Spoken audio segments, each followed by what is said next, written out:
여러분 안녕하십니까? 다시 찾아주셔서 감사합니다. 제가 유튜브를 통해서 우상 숭배가 판을 치는 북한에서 초상화를 지키겠다고 바다에 뛰어들어 죽은 사람들, 구호나무를 지키겠다고 끌어안고 타 죽은 17명 해군 병사에 대한 이야기를 해드렸습니다. 그런데 우상 숭배가 어찌 비극만 낳겠습니까?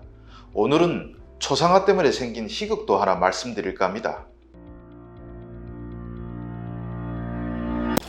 여러분들도 다 아시겠지만 북한 어딜 가나 초상화가 없는 방이 거의 없는데 이걸 걸어 놓는다고 하지 않고 모신다고 말합니다. 그리고 매일 액자를 닦아야 하는데 매일 충성심에 티끝만한 먼지라도 앉지 않았는지 반성하면서 닦는 것이라고 배웠습니다. 이 닦는 것을 또 정성사업이라고 합니다. 초상화 닦는 걸레도 정성함이라는 통에 따로 보관하는데 레이스가 달린 예쁜 걸레 몇 개와 수건, 향수가 필수적으로 들어있어야 합니다. 노동당에 입당하기 위해서 충성심을 입증하는 가장 손쉬운 방법도 매일 아침 먼저 나와서 초상화를 닦는 것입니다.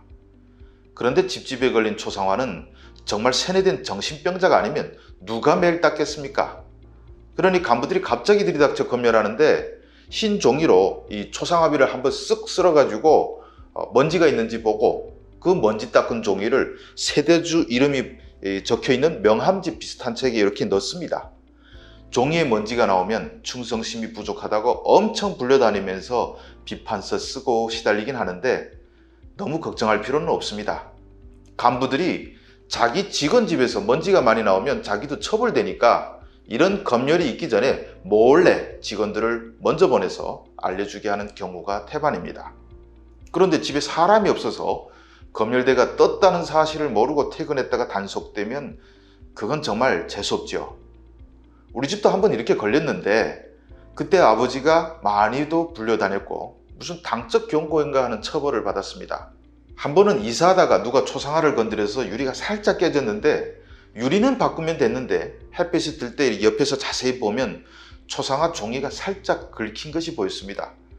검열대가 워낙 꼼꼼하게 보기 때문에 들키면 큰일인데 초상화를 어디서 파는 것도 아니다 보니 아버지가 초상화를 취급하는 상급당 선전비서에게 뇌물을 한 보따리 들고 가서 새 초상화 하나 바꾸어 왔습니다. 그런데 요즘에는 초상화도 장마당에서 사고 파는데 만수대 창작사에서 몰래 만들어서 팔아먹는 것입니다. 화재가 날 때 초상화를 꺼내는 것도 북에서는 초상화를 구해낸다고 하는데 이때 사람들이 많이 죽는 이유는 초상화가 지진이나 또 소위 정성사업 과정에서 실수로 떨어질 수 있기 때문에 액자를 끈과 못으로 단단히 묶어 놓았기 때문에 이게 막 안 끊어나 가지고 결국 죽는 것입니다. 초상화 관련된 수많은 실화 중에 오늘 하나만 소개하겠습니다. 저희 집과 가까웠던 어떤 사람이 있었는데 당비서가 그 사람만 보면 설설 길면서 해달란 거 다 해주고 편히 다 봐주고 완전 당비서를 몸종 부리는 듯 합니다. 아무리 봐도 그냥 노동자인데 왜 당비서가 저렇게 굽신거리는지 사람들이 다 이상하다 쉬쉬하면서도 내막은 도무지 알 수가 없었습니다. 그 사람은 늘 남들이 부러워하는 자리에 옮겨 다니면서 편안하게 먹고 살았는데 나중에 당비서가 승진해 상급 간부로 갔는데 후임 비서에게도 잘 말해 주어가지고 편안한 생활은 계속 유지했습니다. 누가 그 사람을 시기해서 그의 자리를 차지하려고 하면 옛 당비서가 어김없이 나타나서 막아줍니다. 그 당비서는 더욱 승진해서 결국 마을과 상관없는 먼 곳에 책임 간부로 가니까 그때야 가까이서 막아줄 사람이 없어서 그 사람은 점점 내리막길을 걷기 시작했습니다. 이 사람이 은퇴했을 때 우리 집에서 술을 거나하게 마시곤 마침내 그 비밀을 실토했습니다. 궁금하시죠? 내막이 이랬습니다. 옛날 어느 아침 그 사람이 비서에게 볼 일이 있어서 비서방의 문을 이렇게 열었는데 그만 못 볼 것을 봐버렸네요. 그래서 비서가 출근해서 책상을 걸레로 닦은 뒤에 그 걸레를 들고 책상 위에 올라가서 초상화 액자를 또 닦는 겁니다. 걸레로라도 닦겠다는 충성심이야 인정해줄만 하지만 초상화는 반드시 정성함 속에 화려하고 깨끗한 걸레로 닦아야 합니다. 그런데 이 비서가 번거로우니 누가 올까 싶어 책상 닦던 걸레로 초상화를 닦으려 한 것 같은데 문제는 그런 무험한 짓은 절대 하면 안 되고 알려지면 당장 해임 철직되죠. 그런데 이 노동자가 상황 판단이 아주 빨랐습니다. 비서동지, 전 아무것도 본 것이 없습니다 하고는 문을 딱 닫았는데 그래도 어디 그렇습니까?